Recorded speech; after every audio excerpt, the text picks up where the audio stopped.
Hello tout le monde, bienvenue sur la deuxième vidéo de ma chaîne dédiée au Japon.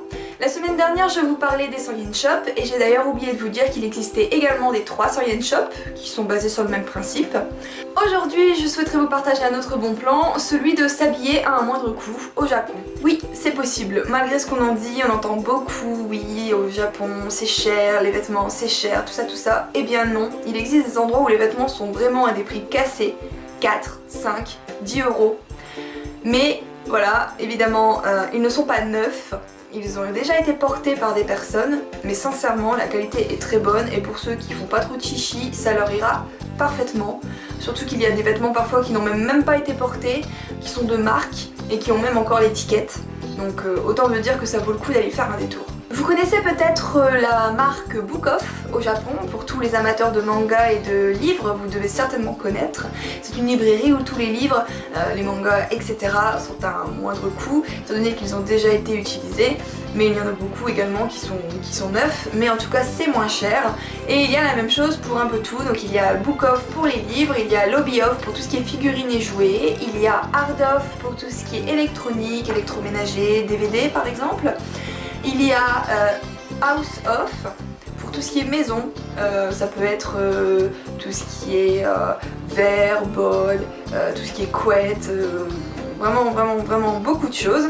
Et il y a Mode Off. Alors Mode Off, ben voilà, c'est la mode, donc ce sont des vêtements qui sont pas chers parce qu'ils ont déjà été portés, ou ça peut être également des marques qui sont à un moindre coût. Donc là il faudra quand même y mettre le prix, mais comparé voilà, à une paire de baskets d'une marque voilà, très connue qu'on pourrait payer 150 €, ben voilà, vous l'aurez peut-être à 50-60 €, ce qui n'est pas négligeable pour ceux qui s'y connaissent un peu en sport ou qui aiment les marques.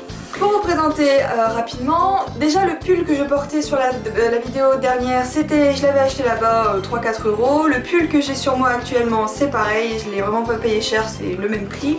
Et donc j'ai aussi une fois de plus une petite panoplie à vous montrer pour vous donner une petite idée de ce que vous pouvez y trouver, sachant que moi c'est pareil, là je commence à faire mes cartons pour envoyer en France, donc il y a pas mal de choses que je pourrais pas vous montrer, mais j'ai vraiment profité de tous les rayons si je puis dire.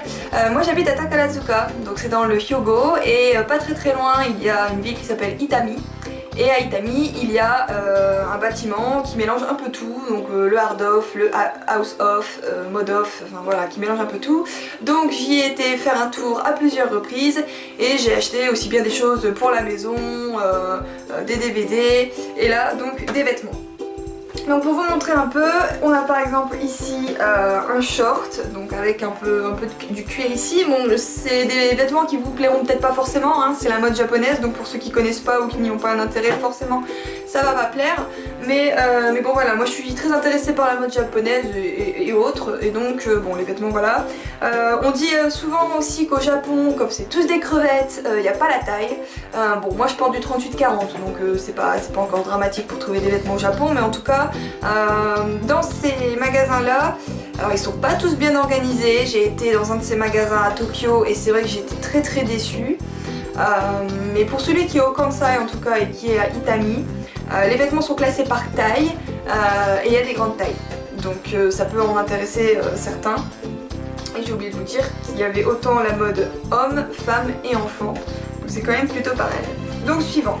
Ici j'ai une jupe, d'ailleurs il y a encore le prix. Celle-là je l'avais achetée à Tokyo et donc elle m'a coûté 500 yens. Donc 500 yens, bah voilà, c'est moins de 4 €.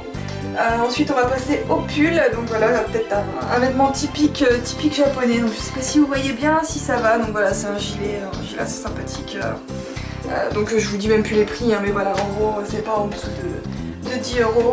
On a ici une veste cintrée qui est assez sympathique également, donc qui a aucun défaut, hein. Celle-là par contre je l'avais payée 10 yens justement, 10 yens, autant pour moi, 10 € parce qu'elle était enfin qu'elle avait peu de défauts. Une petite veste à mettre au-dessus d'une robe ou n'importe quoi, d'ailleurs le prix est encore, et là je ne vous mens pas, hein, 540 yens, je peux pas faire plus réaliste, hein, c'est pas un mensonge, hein, ça coûte vraiment rien du tout, je sais pas si vous voyez bien, j'espère en tout cas. Il y a aussi des robes, donc, par exemple comme ceci. Il y a aussi des vêtements beaucoup plus traditionnels qu'on trouvera absolument pas en France. Donc, par exemple cette robe là, alors moi quand je l'ai vue j'ai craqué. Ça fait un peu K-pop pour ceux qui aiment. Donc elle est juste super jolie, donc je l'ai prise. Finir rapidement, voilà, j'ai aussi, comme il fait froid ici tout de même, hein, voilà, des pulls pour l'hiver assez sympathiques, assez originaux. Donc 1, 2, ici, et peut-être le dernier que j'ai acheté récemment, celui-là. Vous m'excuserez s'ils sont pas repassés. On a aussi des accessoires, donc par exemple des ceintures. J'ai acheté plusieurs écharpes, j'ai acheté toutes mes écharpes là-bas de toute façon à un prix vraiment dérisoire, donc celle-là je la trouvais aussi très sympathique, je vais pas tout vous montrer. Et puis ça c'est celle que je mets tous les jours avec des petits pompons en fourrure et que j'ai donc payé rien du tout. Et pour ceux qui ne sont toujours pas convaincus, on peut également y trouver les chaussures. Donc ces chaussures, je les ai payées, bon alors, évidemment chacun ses goûts, on est d'accord, mais ces chaussures là, voilà, avec de la fourrure à l'intérieur qui sont génialissimes à porter, je les ai payées également 4 € et j'ai réussi à trouver ma taille. Parce que là c'est vrai que pour tous ceux qui savent que les tailles de chaussures sont assez petites au Japon, c'est vrai que ne serait-ce pour une fille, si vous faites au-dessus du 40, ça devient très très compliqué. Donc moi je fais du 40 et ça va, j'arrive à trouver quand même ma taille. Et donc là j'ai eu la chance d'avoir une paire de chaussures qui était à ma taille et c'est vrai que ça c'est pas donné à tout le monde. Mais voilà, le principe c'est de chercher, de bien chercher parce que c'est quand même voilà, assez étriqué, il y a des vêtements un peu partout. Vous verrez, je vais vous filmer l'endroit pour que vous voyez un peu comment c'est.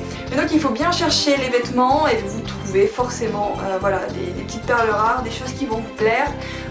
Mais voilà, prévoyez une bonne après-midi pour aller faire un tour et puis faire votre shopping parce qu'il faut un peu de temps, le temps de tout trouver, d'essayer. Vous allez très certainement vous retrouver avec 2 bacs complets, avec des vêtements à ras-bord et finalement vous partirez peut-être qu'avec 5 ou 6 vêtements.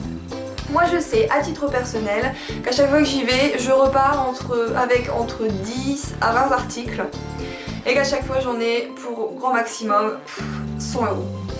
Donc c'est vraiment avantageux. Alors évidemment c'est pas toujours des vêtements, hein. Quand je dis 20 articles ça veut pas dire que j'ai acheté 15 robes et 5 pulls. C'est aussi voilà, d'autres choses puisque je vous ai dit que là où je vais c'est vraiment concentré. Donc il y a aussi tout ce qui est maison, etc.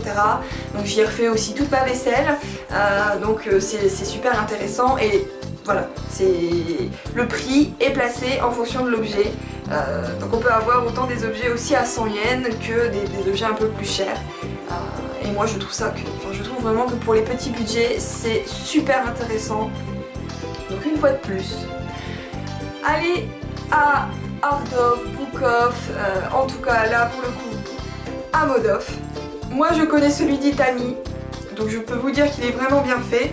Pour les autres je ne sais pas, je pense qu'il y en a à peu près un par ville, en tout cas aux alentours. Donc n'hésitez pas à y aller. C'est moins nombreux que les Daiso et les 100 yen shop, mais il y en a quand même pas mal.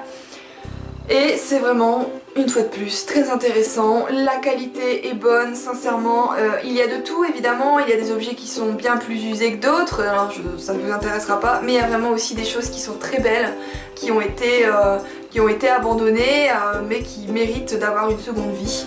Donc ne les laissez pas pourrir dans le magasin, allez y faire un tour et allez faire vos petits achats. Rendez-vous beaux et belles et profitez bien du Japon.